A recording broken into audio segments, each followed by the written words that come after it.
ধরে আমার বয়ান নয়, এদের ঘরবাড়ি জিনিসপত্র লুটপাটগুলো দেখান, এই মেয়ে এই শিশুদের কান্না দেখান, এরা যে কি আতঙ্কের মধ্যে দিন রাত কাটাচ্ছে এগুলো দেখান, যে আজকে পশ্চিমবঙ্গের গণতান্ত্রিক পরিবেশ কোথায় গেছে, মেয়েদের নিরাপত্তা সুরক্ষা আজকে কোথায়, রাজ্যের মহিলা মুখ্যমন্ত্রী আজকে মেয়েদের জন্য কি করছেন, কতখানি সহানুভূতি।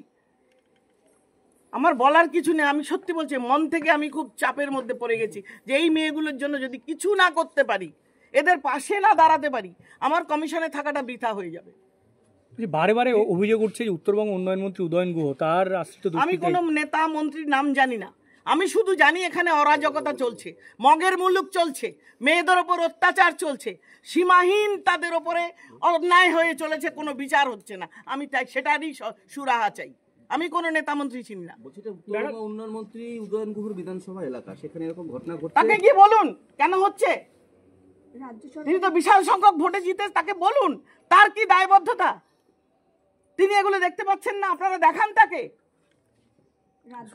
তার যদি মেমোরি লস হয়, সে যদি জায়গাগুলোকে না চিনতে পারে, তাকে চেনান।